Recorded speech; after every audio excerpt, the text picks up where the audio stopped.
J'aimerais vraiment apprendre l'allemand, mais je ne sais pas par où commencer.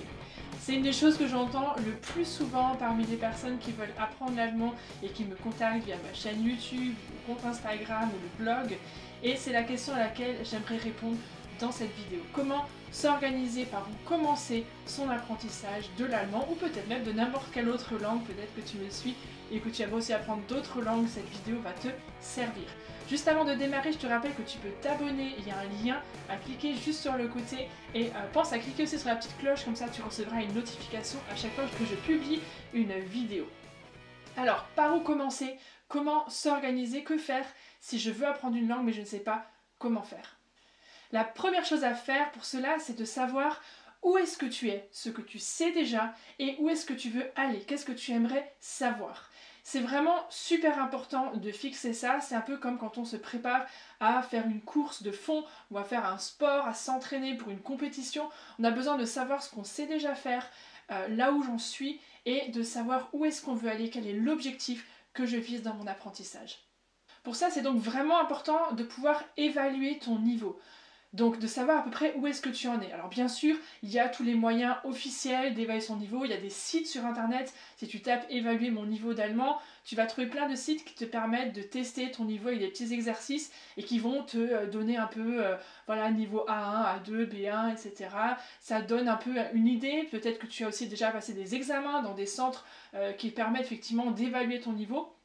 Attention toujours, notamment avec les sites, avec les tests que tu peux faire sur internet, parce que voilà, c'est pas toujours très fiable, ça te donne une idée, mais ça va pas évaluer par exemple ton aptitude à communiquer, ton aptitude à parler avec les gens, à comprendre des conversations, ça va être plutôt sur des petits exercices à l'écrit, donc c'est pas, voilà, c'est pas un aperçu totalement complet.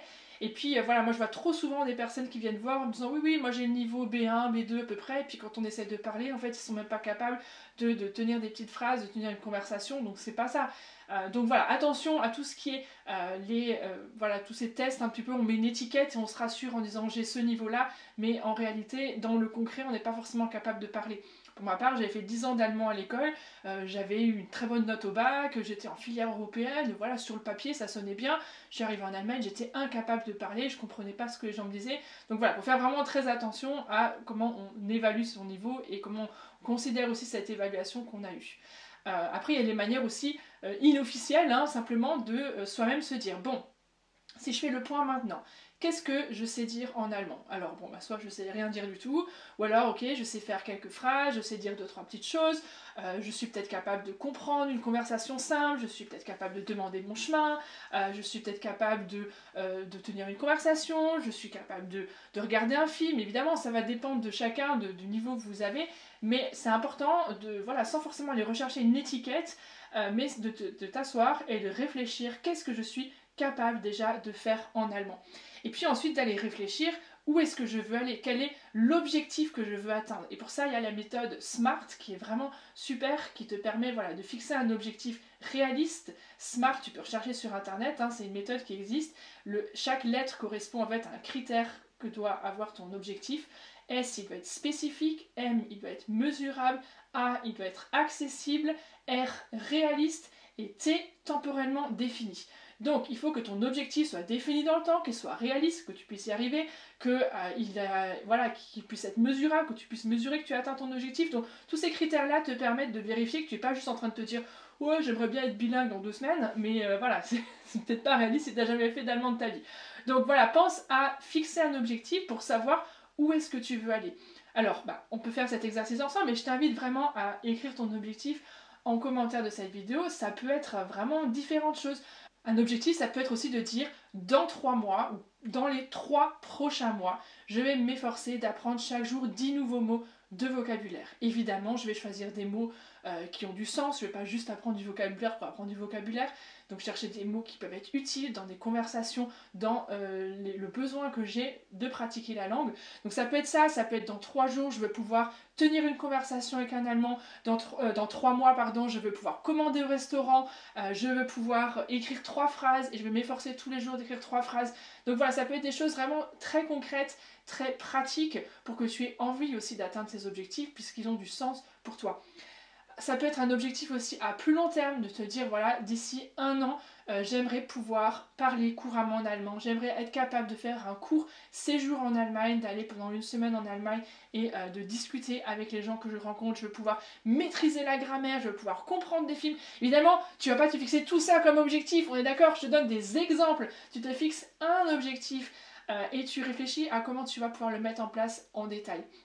Donc bien sûr tout ce que je viens de dire c'est des exemples, mais ça peut te permettre de jalonner ton parcours et de t'aider à démarrer. Parce que voilà, l'important vraiment quand on veut commencer à apprendre une langue, c'est de savoir où est-ce qu'on veut aller, je reviens encore à ce que j'ai dit au départ, et de savoir aussi clairement où est-ce qu'on est, où est-ce qu'on veut aller, et de savoir comment on va y arriver petit à petit. Donc se fixer un objectif clair, mesurable, temporellement défini, c'est vraiment important.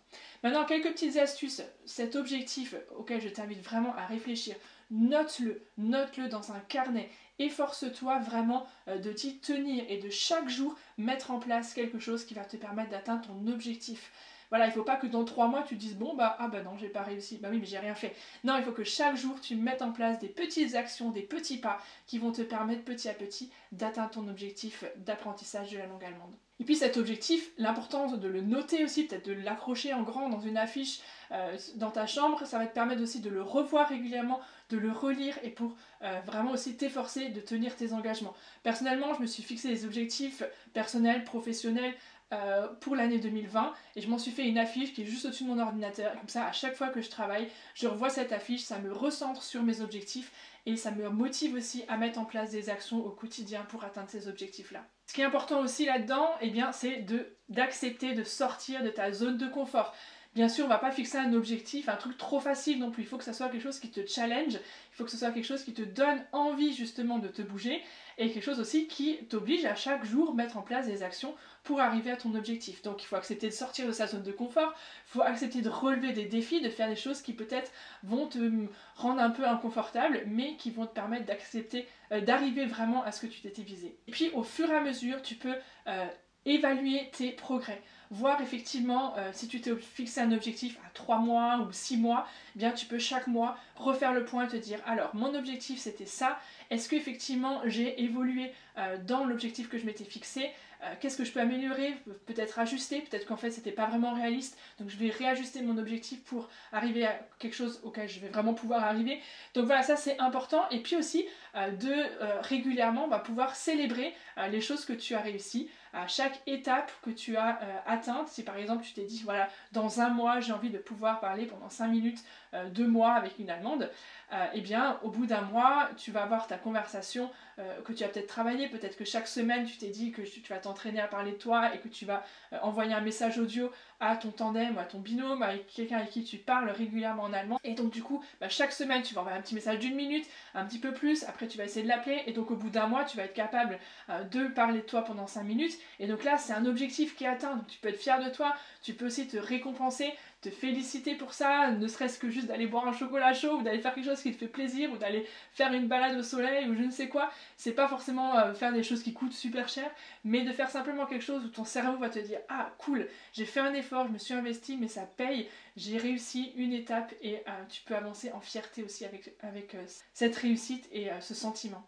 Donc voilà quelques pistes pour t'aider à voir comment t'organiser, comment démarrer ton apprentissage. C'est important de savoir où tu es, ce que tu sais et où tu veux aller, ce que tu veux apprendre, être capable de savoir et de te fixer ces objectifs à long terme et des objectifs aussi intermédiaires qui vont te permettre de valider que réellement tu progresses. Parce qu'il n'y a rien de pire que d'être sans cesse en train d'apprendre sans trop savoir où on va, ce qu'on fait, etc. Et du coup on a ce sentiment qu'on n'est jamais en train de progresser, qu'on n'avance pas et donc ça c'est vraiment démotivant. Le fait de te fixer des objectifs et de les évaluer au fur et à mesure, ça va te permettre de te recentrer et de te rendre compte que oui, tu progresses car oui, c'est possible. Si tu veux en savoir plus sur comment apprendre l'allemand au quotidien, je t'invite à regarder ma masterclass qui est offerte. Il y a un lien juste en dessous dans la description de la vidéo. Tu pourras voir les 3 piliers d'un apprentissage efficace de l'allemand et je t'aiderai vraiment à voir comment apprendre l'allemand efficacement. Ne perds pas plus de temps encore maintenant avec des méthodes inefficaces. Centre-toi maintenant sur ton objectif et on se retrouve très vite pour une prochaine vidéo ou peut-être pour la masterclass. Donc le lien est juste dans la description de la vidéo. A très vite, tchuss!